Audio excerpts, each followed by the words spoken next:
લક્ષ્ય ન્યૂઝ, એક નજર, એક લક્ષ્ય। વઢવાણ તાલુકાના વાડલા ગામે ગામદેવી માત્રી માતાજીની મંદિરે યોજાયો ધાર્મિક કાર્યક્રમ। ગામદેવી માત્રી માતાજીના મંદિરને દશેરાના તહેવારને લઈને અનેરો શણગાર કરવામાં આવ્યો હતો। માત્રી માતાજીના મંદિર પર રોશનીથી ઝગમગાટ કરતા આકાશી દ્રવ્યો સામે આવ્યા છે। માત્રી માતાજી મંદિરને રોશની કરી શણગારતા આકાશી અદ્ભુત નજારો જોવા મળ્યો હતો।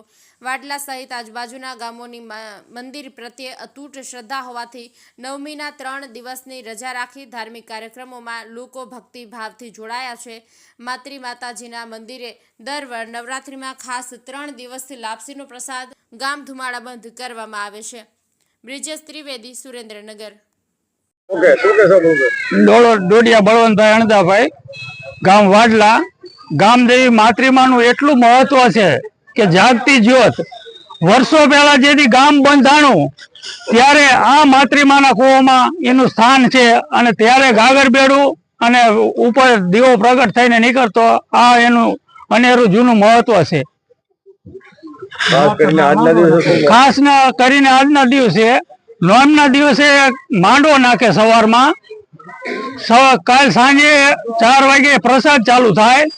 પ્રસાદી લાપસી નો જ મહત્વ છે, બાકી ગામજનો શાક કે જે કઈ ખાવું હોય એ બધાને ઘરેથી લઈને આવે છે એટલા ભાવથી, થાળી વાટકો ગ્લાસ સહિત બધું લઈને આવે છે।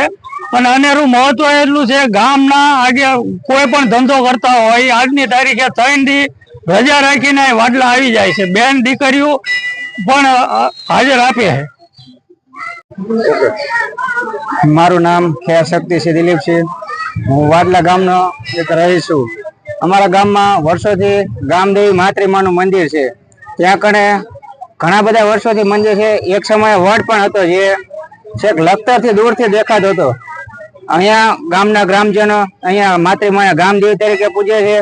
માતાજીના પરચાનો એટલો કોઈ પાર નથી કે એને વર્ણવી શકાય।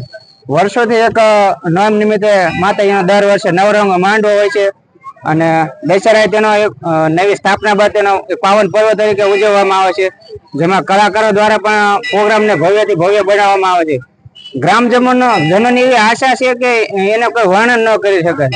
તમે જે માગો એ અહીંયા પુરવાર કરી આપે। અહીંયા આપણે નવા ભુવા હીરાભા જયારે બેઠા, હીરાભા જે ભુવા તરીકે જયારે એમને પદ ધારણ કર્યું ને ત્યારે આપણે જૂનું મંદિર હતું, તેમના ભુવા થઈ ગયા બાદ નવા મંદિરના જીર્ણોદ્વારમાં આપણા બળવંતભાઈ ડોડિયાનો મુખ્ય હાથ કહેવાય, જેમને ગામને સલાહ આપી કે આપણે મંદિર બનાવવું છે આવું, અને એમના દ્વારા એક પ્રયત્ન થકી ગામે એવું મંદિર ઊભું કર્યું। 1 કરોડ રૂપિયા જેટલો ખર્ચો થઈ ગયો હતો। 3 દિવસ પ્રતિષ્ઠાપન મહોત્સવ ઉજવ્યો હતો, તેમાં સર્વ ગ્રામજનોને ગામ ધમાડ પ્રસાદીનું આયોજન રાખેલું। ભવ્યથી ભવ્ય ગામે પણ એવો સહકાર આપ્યો હતો કે એને કોઈ સીમા નથી, જે વિચારી પણ ન શકાય। અને જેઠ મહિનામાં 1લો અને છેલ્લો રવિવાર હોય ત્યારે વર્ષોથી એકતો રાખવામાં આવે છે। જે ખેડૂતો હોય તે કોઈ પણ જાતનું કામ કરતા નથી। એવી બધી અહીંયા પરંપરા જૂની ચાલુ છે અને ગ્રામજનોની આસ્થાનું કોઈ વર્ણન ન કરી શકાય, એટલા બધા માતાજીના પરચા છે।